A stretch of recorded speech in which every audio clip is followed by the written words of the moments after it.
అనాది పురుషుడైన దేవుని ఆరాధించండి.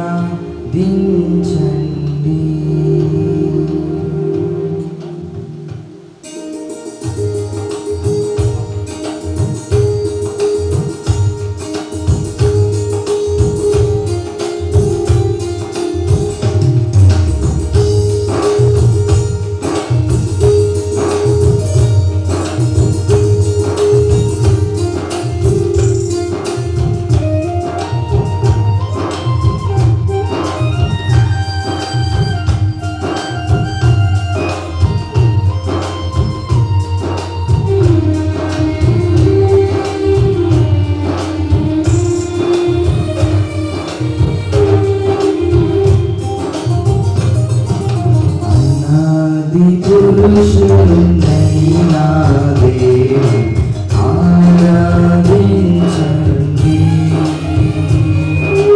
అనాది పురుషుడైన దేవుని ఆరాధించండి.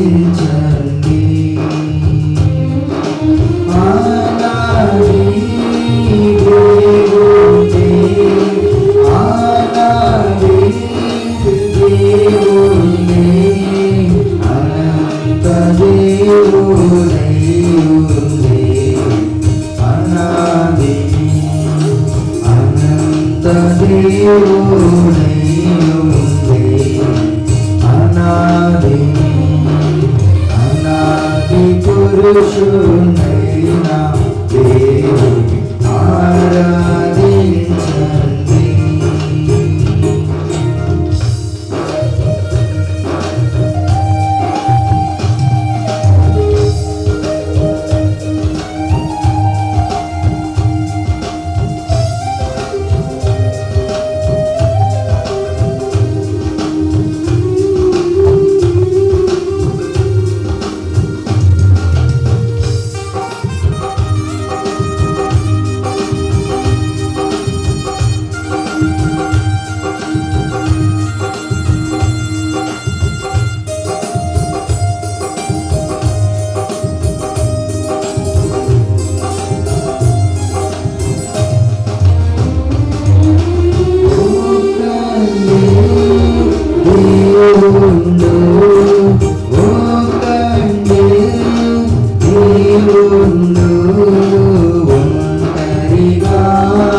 విచారం పలువిధ దేవుళ్ళను కలిగించి విచారం అనాది పురుషుడైన దేవుని ఆరాధించండి అనాది పురుషుడైన దేవుని ఆరాధించండి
సంతోషముగా పాడుచు సీయోను వెళ్ళుదము.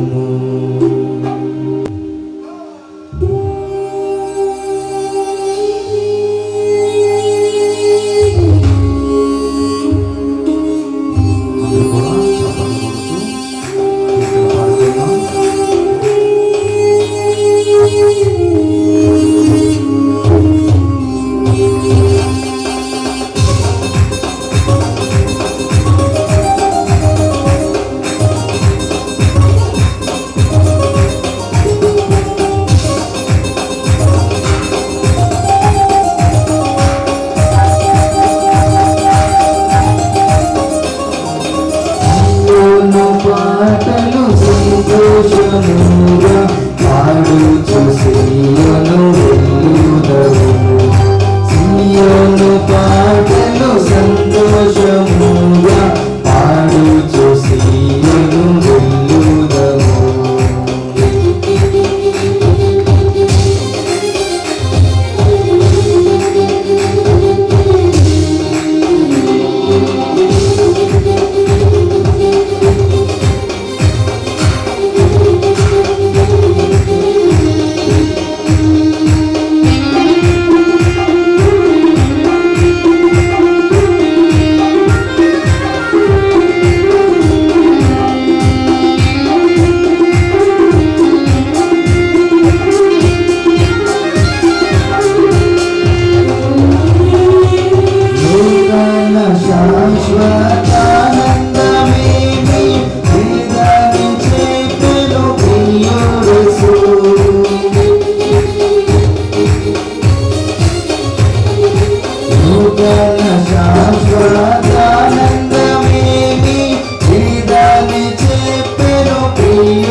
ఐగుప్తును ఇడచినట్టి మీరు అరణ్యవాసులైదారలో.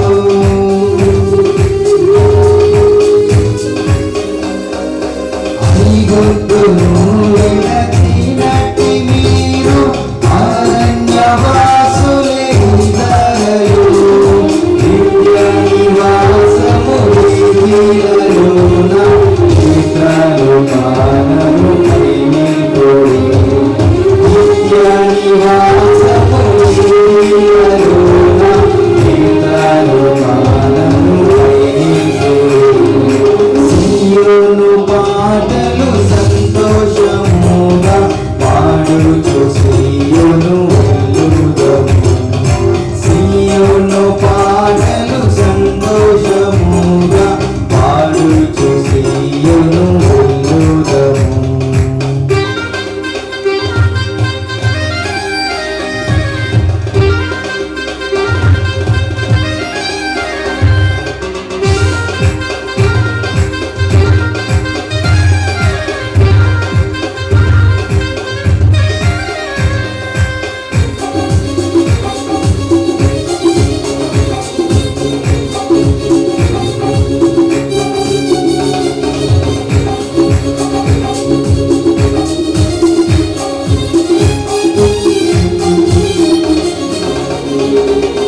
మారను పోలిన చేదైన స్థలముల ద్వారా పోవలసి ఉన్నది.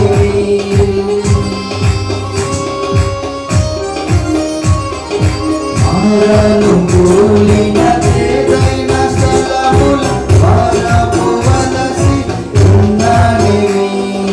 నిరక్షగుండగు యేసే నడుపును మారని వదను మాటలము. నిరక్షగుండగు యేసే నడుపును మారని వదను మాటలము. సియోను పాటలు సంతోషముగా పాడుచు సియోను వెళ్ళుదము. సియోను పాటలు సంతోషముగా పాడుచు సియోను వెళ్ళుదము.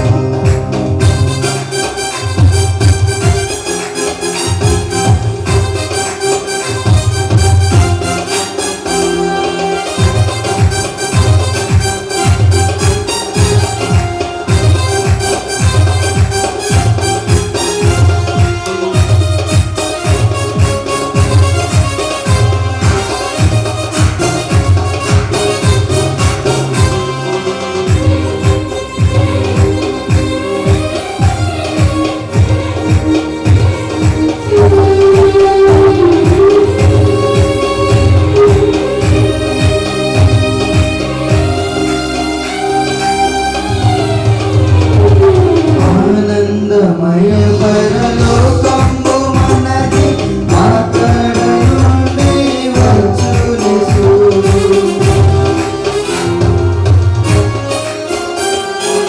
ఆనందమయ పరలోకము మనది అక్కడ నుండి వచ్చునేసు. సంభోగ కలిసి పాడేదము ప్రభు యేసుని. సియోను గీతము సంభోగ కలిసి పాడేదము ప్రభు యేసుని. సియోను పాటలు సంతోషముగా పాడుచు సియోను వెళ్ళుదము. సియోను పాటలు సంతోషముగా పాడుచు సియోను వెళ్ళుదము. సియోను పాటలు సంతోషముగా పాడుచు సియోను వెళ్ళుదము. సియోను పాటలు సంతోషముగా పాడుచు సియోను వెళ్ళుదము. హల్లెలూయా. అందరికీ మన్నత. పరిశుద్ధ గ్రంథములోని వాక్యం చదువుకుందాం. యోహాను సువార్త 2వ అధ్యాయం 5వ వచనం ఒకటి చదువుకుందాం. ఆయన తల్లి పరిచారకులను చూసి ఆయన మీతో చెప్పినది చేరి అని ప్రార్థన చేసుకుందాం. మహిమా ప్రభావములు కలిగిన మా పరమ తండ్రి, గొప్ప దేవా, నీ మహిమ కలిగిన ఉన్నతమైన నామమునకు వందనములు స్తోత్రములు చెల్లించుకొనుచున్నాం. నాయనా, నీ సన్నిధులు ఇంతవరకు పాటల ద్వారా, స్తుతుల ద్వారా నీవే మాకు తోడై నడిపించిన విధానము కొరకు నీకే స్తోత్రము. నీవే ఆరాధనంతట మూలముగా మహిమలో అధిక మహిమను పొందిన గొప్ప దేవానికి స్తోత్రములు. నాయనా, ఈ సమయమున నీ పరిశుద్ధ గ్రంథములోని చదవబడిన వాక్యములో మర్మమైన సంగతులను నీవే మాకు విపులముగా బోధింపచేసి మహిమను పొందమని వినుచున్న మా అందరి హృదయములను నీ తట్టు ప్రతినిప్పండి. వినగలిగే చెవిని, నీ వాక్యమును గ్రహించగలిగే మనస్సును హృదయమును నీవే మాకు దయచేసి నీ వాక్యమును దాచుకొనగలిగే హృదయమును మా అందరికి నీవే దయచేసి మేలు కలగచేయమని యేసు పరిశుద్ధ నామమున వేడుకొనుచున్నాము తండ్రి. ఆత్మరూపిగా నుండి ఆందించు వర్తమాన, ఆత్మరూపిగా నుండి ఆందించు వర్తమాన, ఇహ పరములలో దానుడు దాసుడు దేవతీయే కూడా ప్రభుదేవతీయే కూడా ఆవుము దేవా కార్యక్రమము జయముగా నడుపుము. జయ స్తోత్రారుణ దేవతీయే కూడా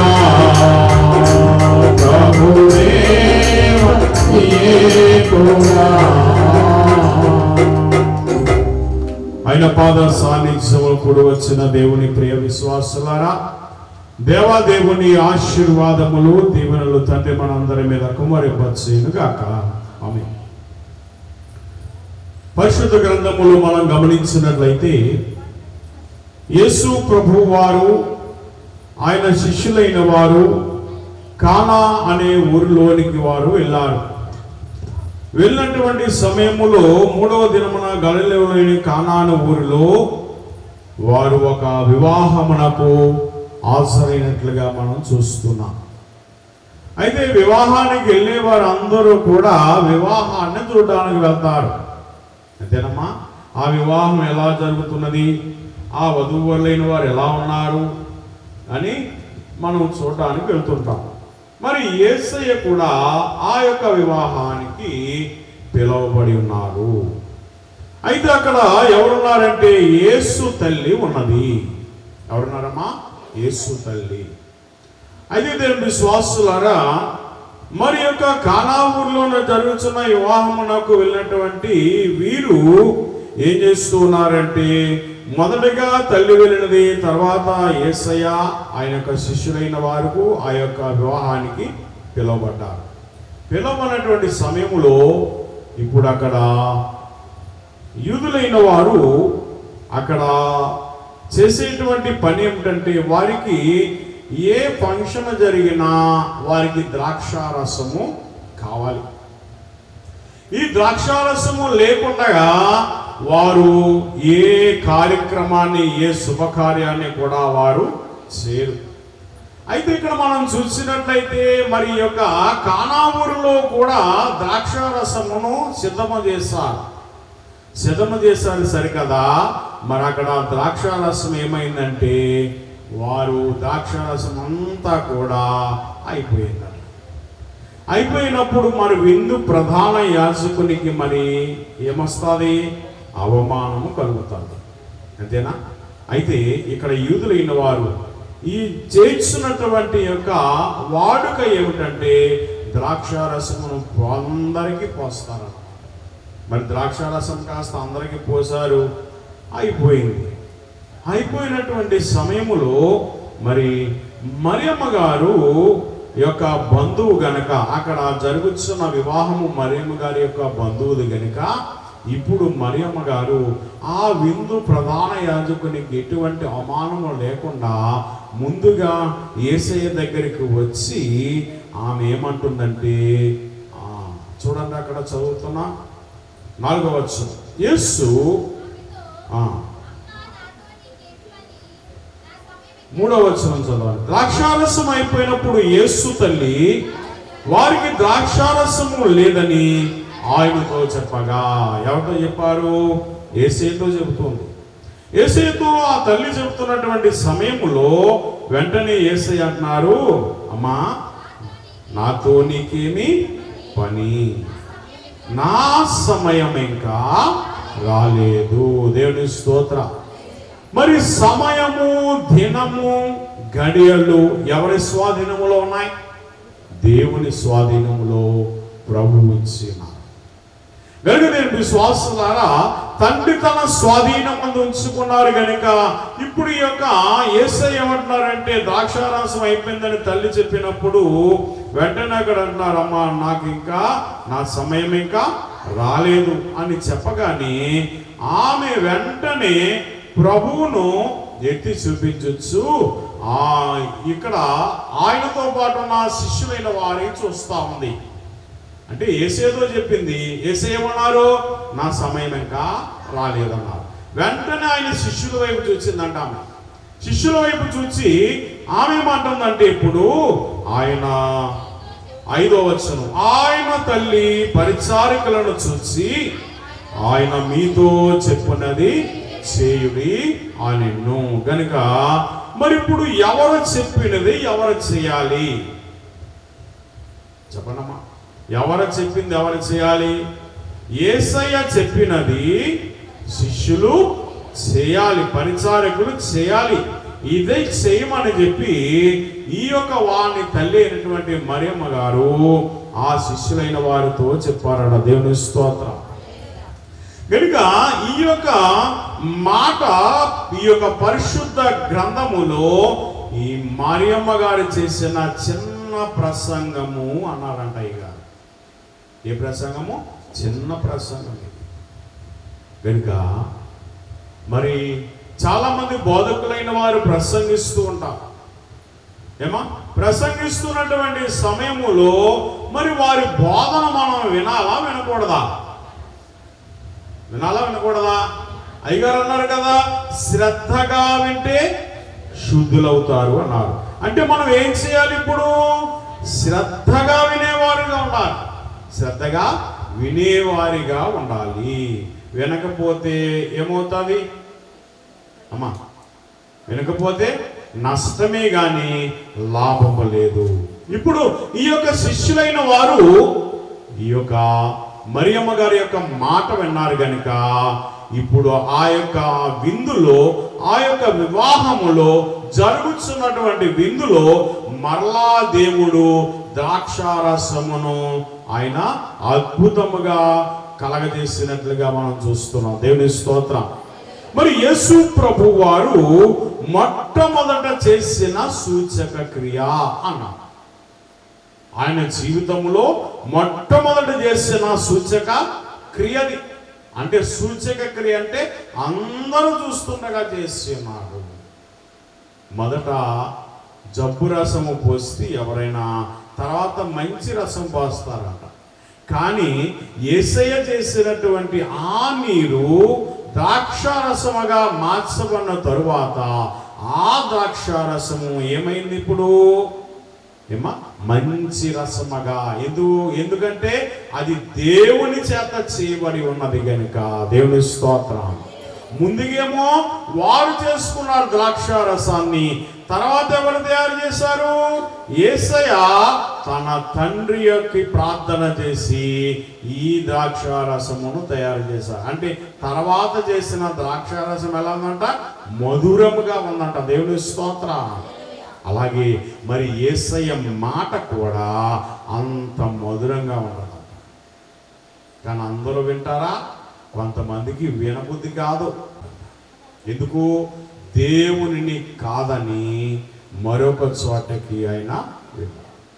అలానే దేవుని విశ్వాసులారా, ఈ దినాల్లో మనము కూడా ఏమవుతున్నామంటే దేవునిని కాదని మరొక స్థలానికి వెళ్ళటం వలన మనం ఏం పోగొట్టుకుంటున్నామంటే మనకు దేవుడిచ్చిన స్వాతంత్రతను పోగొట్టుకుంటున్నాం. మనకు దేవుడిచ్చిన స్వాతంత్రాన్ని పోగొట్టుకుంటున్నాం. కనుక మన భారతదేశానికి స్వాతంత్రం వచ్చిందంటే అనేక మంది భక్తులైన వారు అనేక మంది ఏం చేశారు? ఎన్నో యుద్ధములు చేశారా? అలాగే మరి గాంధీ గారు అయితే ఉప్పు సత్యాగ్రహం చేస్తున్నారు. అంటే ఆయన మాట్లాడలేదు, మౌనముగా ఉండి ఆయన ఏం చేశాడు? యుద్ధము చేసినట్లుగా మనం చూస్తున్నాం. మౌన వ్రతం. కనుక దీని ద్వారా ఈ యొక్క మనకి స్వాతంత్రాన్ని దేవుడు తెచ్చిపెట్టాడు, మంచిది.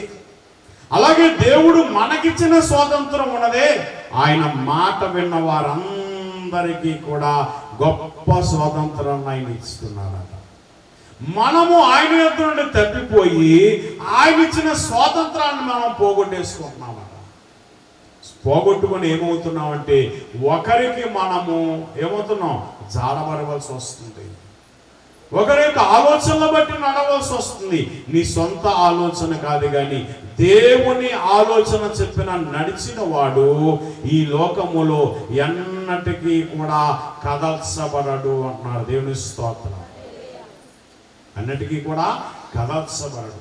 చూడండి, యేసు ప్రభు వారి కాలంలో మరి కట్టబడినటువంటి గాంధబ పిల్లను ఎలాగనైతే దేవుడు వెళ్ళి ఇది నాకు కావలసి ఉన్నదని చెప్పి విడిపించినాడు, అలాగని దేవునికి కావలసినటువంటి మనల్ని కూడా దేవుడు ఏం చేస్తున్నాడంటే ఆయన శ్రమల నుండి, మనలో ఉన్నటువంటి శ్రమలు, వ్యాధులు, బాధలు, బలహీనతలు, నీకు ఎటువంటి కష్టతరమైన వ్యాధి అయినా కానీ దేవుడు తప్పించి ఆయన వైపు నిన్ను త్రిప్పుకుంటూ ఉన్నాడు. త్రిప్పమన్నటువంటి నీవు యేసు వైపు చూడాలట, లోకము వైపు కాదు. యేసు వైపు నీవు చూసినట్లయితే యేసు నీకు ఏమిస్తున్నాడు? గొప్ప స్వాతంత్రమును, గొప్ప అధికారమును దేవుడు నీకు దయచేసేవాడే అన్నాడు. మరి అబ్రహాముకు దేవుడు చేయమన్నా పని చేశాడు, గొప్ప స్వాతంత్రాన్ని ఆయన ఇచ్చాడు. విశ్వాసులకు తండ్రిగా దేవుడు ఆయనను నడిపించాడు. అలాగనే మంట వరకు మనం చెప్పుకున్నాం, మరి యేసు యొక్క మోషే గారు ఆయన మరి దేవుని మాటను విన్నాడు గనుక, దేవుని చేత ఆశీర్వదింపబడ్డాడు గనుక, దేవుని చేత ఆయన దేవుని సన్నిధిలో 40 దినములు ఉండి దేవుని ఆజ్ఞ ప్రకారం నడిచాడు గనుక ఇప్పుడు ఆయనకు దేవుడు ఇశ్రాయేలు జనాంగాన్ని అప్పగించాడంట, నీవు నడిపించు నాయకుడిగా. మరి నీకు కూడా దేవుడు ఈ యొక్క మోషేకు ఒక జనాంగం అప్పగించినట్లుగా దేవుడు నీకు కూడా ఒక కుటుంబమును అప్పగిస్తున్నాడు, ఒక కుటుంబాన్ని అప్పగిస్తున్నాడు. మరో అప్పగింపమన్నటువంటి కుటుంబము ఆ దేవుని యొక్క సన్నిధిలో దేవునితో నీవు నడిచినట్లయితే ఆ కుటుంబంలో ఏ కలతలు ఉండవట, ఎటువంటి శ్రమలో ఉండవట. నా ఇష్టము అని చెప్పి నీ ఇష్టానుసారంగా నీవు నడిస్తే ఎవరికి కొన్ని కుటుంబాల్లో చూడండి, ఎవరికి వారే సంపాదించుకుంటారు, ఎవరికి వారే తింటారు, ఒకరికొకరికి సంబంధం ఉండదు. ఉంటుందా? ఉండదు. మరి ఇటువంటి కుటుంబాలు మరి దేవునికి లోబడినట్ట, లోబడనాలని ప్రజలా? లోబట్టలేదు. కనుక లోబడిన వారిగా ఉండి దేవుని చేత ఆశీర్వదింపబడిన వారిగా ఉంటే ఆ గృహములో ఏ శోధన ఉండదట. ఎందుకు? చాలా మంది బోర్డు పెట్టుకుంటారు, ఏమిటది? ఈ గృహానికి క్రీస్తే అధిపతి. మరి క్రీస్తే అధిపతిగా ఉండాలంటే ఆ అధిపతి అయినటువంటి క్రీస్తు యొక్క మాటను మనం ఏం చేయాలా? వినేవారు ఉండాలి. అప్పుడు దేవునిలో మనం స్వాతంత్రాన్ని పొందుకుంటామట. దేవుని స్తోత్రం. ఈ లోకములో వచ్చిన స్వాతంత్రము లోకానుసారముగా మనం బ్రతకడానికి భారతీయులుగా ఉన్నటువంటి మనము ఈ యొక్క స్వాతంత్రం వచ్చినటువంటి మనందరికీ కూడా స్వాతంత్రం ఇచ్చారు, మంచిదే. కానీ నిజమైన స్వాతంత్రం ఎప్పుడంట? దేవుని సన్నిధిలో నువ్వు గడిపినప్పుడే నిజమైన స్వాతంత్రాన్ని నీవు సంపాదించుకోవాలి. కనుక ఆ గృహంలో ఉన్న వారందరూ కూడా, భర్త, భార్య, బిడ్డలు అందరూ కూడా ఒక్క మాట మీద, దేవుని మాట మీద నీవు నడిచినట్లయితే, నోవహు కుటుంబము చూడండి ఎలాగన రక్షింపబడిందో, అలాగన మనము కూడా ఏమవుతాం? రక్షింపబడిన వారి వరుసలో ఉంటాం. అలానే యోబు యొక్క కుటుంబము రక్షింపబడిందంటే, యోబు దేవునికి ఏం చేశాడు? ఆయన లోబడి ఉన్నాడు, ఆయన కుటుంబము లోబడి ఉంది. అలాగని మరి మనం కూడా ఎవరికి లోబడాలి? దేవుని మాటకు లోబడాలి. దేవుని మాటను నీవు విని ఆ చొప్పున నీవు నడుచుకున్నట్లయితే తప్పనిసరిగా నీ గృహానికి ఏమొస్తుంది? గొప్ప స్వాతంత్రాన్ని దేవుడు ఇచ్చేవాడు. అందుకని దేవుడు అంటున్నాడు జక్కయ్యతో, నేడు నీ ఇంటికి రక్షణ వచ్చింది. ఆయన ఎన్నో రకాలుగా తిరిగాడు, ఎంతో మందిని ఆశ్రయించాడు. కానీ చివరికి దేవుణ్ణి చూడాలనుకున్నాడు. దేవునికి మాట మీద నేను నీ ఇంటికి రావలసి ఉన్నది అన్నప్పుడు వెంటనే దేవుణ్ణి ఈ యొక్క జక్కయ్య చేర్చుకున్నాడు. మనం కూడా మన గృహము కూడా జక్కయ్య వలె దేవుణ్ణి చేర్చుకున్న గృహముగా ఉండాలంట. నోవహు వలె మన కుటుంబాన్ని రక్షించుకున్న గృహముగా ఉండాలంట. ఏమా? అలాగనే మోషే గారి వలె దేవుని మాటకు లోబడి ఆయన మార్గంలో నడిచేటువంటి వారిగా ఉండాలంట. అటువంటి ధన్యత మన గృహములో ఉన్నప్పుడు నిజమైన స్వాతంత్రము దేవుడు మనకిచ్చినట్టు. అటు ధన్యత తండ్రి మనందరికి దయచేయను గాక. ముగింపు ప్రార్థన చేసుకుందాం. సకల యుగములలో అక్షుడును అదృశ్యుడను రాసునైన మా పావన పరలోకపు తండ్రి, మా గొప్ప దేవా, నీ మహిమ కలిగిన ఉన్నతమైన నామమునకు వందనములు స్తోత్రములు చెల్లించుకొనుచున్నాము. నాయనా, ఇదిగో నీ సన్నిధిలో నిలిచి ఉన్న మమ్మందరినీ మీరే దీవించండి ప్రభా. నీవు దీవిస్తావని నాయనా, నీవు మమ్మల్ని ఆశీర్వదిస్తావని, నీవు మాకున్నటువంటి శ్రమల నుండి విడుదల కలగజేస్తావని, మాకున్నటువంటి బలహీనతల నుండి ప్రభా నీవే పారద్రోలుతావని విశ్వాసము కలిగి నీ పాద సాన్నిధ్యానికి వచ్చి ఉండగా మమ్మందరినీ మీరే దీవించండి ప్రభా. నీకే స్తోత్రములు. ఇంతవరకు విన్న వాక్యమును బట్టి నీకే స్తోత్రములు నాయనా. ఇదిగో తండ్రి, ఆదామవలైన వారికి నీవు ఇచ్చిన ఆజ్ఞల వారు అతిక్రమించినారు గనుక, ఆజ్ఞాతిక్రమమే పాపము గనుక నైనా వారు తోటలో నుండి త్రోసివేయబడి ఉన్నారు. నైనా, నీవు మాకు ఇచ్చిన 10 ఆజ్ఞల ప్రకారం మేము నడుచుకునే భాగ్యము మా అందరకు దయచేయండి ప్రభువా. నైనా, జక్కయ్య ఎలాగనైతే జక్కయ్య నేడు నేను నీ ఇంటి ఉండవలసి ఉన్నది అన్నప్పుడు వెంటనే జక్కయ్య నిన్ను చేర్చుకున్నారు ప్రభువా. అలాగనే మేము కూడా మా గృహములోని చేర్చుకునే వారిగా నైనా జక్కయ్యలో ఉన్నటువంటి పాప జీవితమును నీవే విడిపించావు. ఆయన ఇంటికి రక్షణనిచ్చావు తండ్రి, నీకే స్తోత్రాలు. అలాగనే మాలో ఉన్న పాప జీవితమును నీవే విడిపించి ప్రభా, లోకానుసారమైన జీవితమును విడిపించి ఆత్మానుసారమైన జీవితము మేమందరము కలిగి నాయనా ఈ పాపమనే కట్ల నుండి, వ్యాధనే కట్ల నుండి, చీకటనే కట్ల నుండి మేమందరము విడిపింపబడి నాయనా నీ సన్నిధిలో నాయనా నీ ఆజ్ఞ ప్రకారము నడిచే వారముగా మమ్మందరినీ దీవించండి ప్రభా. నాయన, ఈ ఆగస్టు నెలలో ఉన్నటువంటి మేము, స్వాతంత్రమును పొందుకున్నటువంటి మేము, ఈ భారతదేశమునకు స్వాతంత్రం ఇచ్చిన తండ్రి, మాకును స్వాతంత్రమునిచ్చావు. కానీ మా పాపములను బట్టి మేము స్వాతంత్రాన్ని కోల్పోతున్నాం ప్రభువా. నైనా వాటి నుండి మమ్మల్ని విడిపించి నీవిచ్చిన ఆజ్ఞానుసారంగా మేము నడుచుకొనొచ్చు. యేసయ్యా, నీవు మాకిచ్చిన స్వాతంత్రాన్ని, నీవు మాకిచ్చిన అధికారాన్ని, నువ్వు మాకిచ్చిన కుటుంబాన్ని, నీవు మాకిచ్చినటువంటి సమస్తమును మీరే దీవించి ఆశీర్వదించమని, నీ మార్గములో నాయన మేము నడవడానికి నీవే ప్రభువా మా అందరికీ ఒక మార్గముగా నేనే మార్గమని సెలవిచ్చిన యేసయ్యా, ఆ సత్య మార్గములో నడిచే భాగ్యము మా అందరికి నీవే దయచేసి మేలు కలగచ్చేయమని యేసు పరిశుద్ధ నామమున వేడుకొనుచున్నాము తండ్రి. ఆమేన్. పరలోకమందున్న మా తండ్రి, నీ నామం పరిశుద్ధపరచబడునుగాక, నీ రాజ్యం వచ్చునుగాక, నీ చిత్తం పరలోకమందు నెరవేరుచున్నట్టు భూమి మీద నెరవేరునుగాక. మానవుని ఆహారం మాకు దయచేయము, మేల అపరాధం చేసిన క్షమించిన ప్రకారం అపరాధం క్షమించండి, మమ్మల్ని శోధనలోని దేకాకిలోని తప్పించుము.